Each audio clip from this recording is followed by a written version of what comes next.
สวัสดีค่ะกวางนะคะวันนี้ก็พบกันอีกครั้งค่ะกับอาจารย์แอนดรูนะคะอะไรคือหุ้น Underperform และหุ้น Outperform ค่ะ What is Underperform stock and Outperform stock So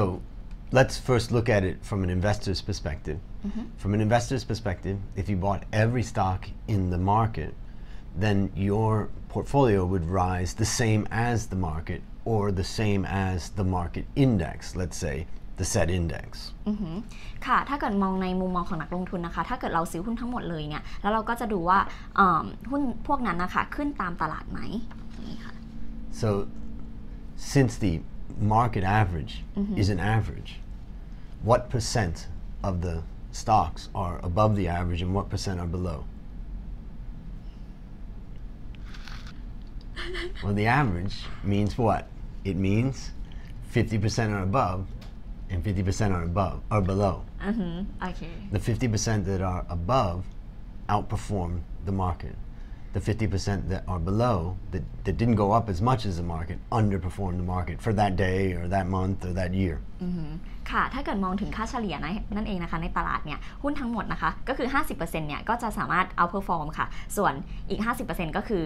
underperform market นั่นเองค่ะคือด้อยกว่าตลาดนั่นเองSo the outperformers and underperformers are changing, many days. Each day it's different companies.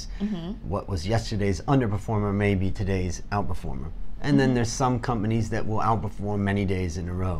But this is the concept of outperform and underperform. โอเคค่ะซึ่งในอีกวันหนึ่งวันถัดไปนะคะมันก็อาจจะสามารถสลับกันได้ค่ะตัวที่ outperform อยู่ก็อาจจะ underperform ก็คือ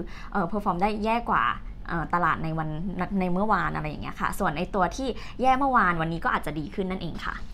So these two words are also used for brokers when they're making recommendations. So there's really three recommendations: sell, hold, buy. Those are the three main recommendations. ค่ะแล้วก็คำทั้งสองคำนี้นะคะ outperform หรือ underperform เนี่ยค่ะก็คือว่าโบรกเกอร์เขาจะใช้ในการแนะนำนะคะในการลงทุนก็คือเป็นคำแนะนำ3คำก็คือว่าซื้อขายแล้วก็ถือไว้ก่อนค่ะ So what we said that was sell, and what we can see here is that this is hold and this is buy. This is outperform and this is underperform. So if we want to split it into 5 groups, we have hold, outperform, buy. Hold, underperform, sell. โอเค ค่ะก็คือเรามีทั้งการ buy is above right ก็คือการซื้ออยู่ข้างบนค่ะแล้วก็จะมี outperform ค่ะซื้อแล้วก็ outperform แล้วตรงนี้ก็คือถือไว้ก่อนแล้วตรงนี้คือขายแล้วตรงนี้ก็จะเป็น underperform อย่างนี้ค่ะ Now these are just measurements that brokers do to try to quantify what they think is going to happen with that company. But it's just made up numbers ultimately. ค่ะอันนี้ก็เป็นวิธีนะคะที่โบรกเกอร์เนี่ยค่ะเขาใช้ในการแนะนำแล้วก็เอามาเป็นการแบบว่าแบ่งแยกค่ะว่าตัวไหนควรจะเป็นยังไงบ้างแต่ว่าส่วนใหญ่เราก็เป็นการที่โบรกเกอร์เนี่ยเขาก็เหมือนคิดเลขขึ้นมาเป็น make up number ขึ้นมาเฉยๆค่ะ So it's different from the outperform underperform about the index where we can show this 50 outperform, this 50 underperform. These recommendations are about their expectation of the future. ค่ะซึ่งมันมีความแตกต่างค่ะถ้าเกิดเราเอาไปเปรียบเทียบกับในตลาดเองจริงๆอย่างเช่น outperform the market ไหมก็คือดูว่าเขามีค่าสูงกว่าหรือโดดเด่นกว่าทางตลาดไหมหรือด้อยกว่าตลาดหรือเปล่าอย่างเงี้ยนะคะซึ่งอันนั้นคือค่าที่แท้จริงค่าที่เกิดขึ้นจริงๆเราสามารถวัดได้แต่ว่าถ้าเป็น recommendation หรือการแนะนำจากโบรกเกอร์เนี่ยค่ะเป็นสิ่งที่เขาคาดหวังขึ้นในอนาคตนั่นเองค่ะ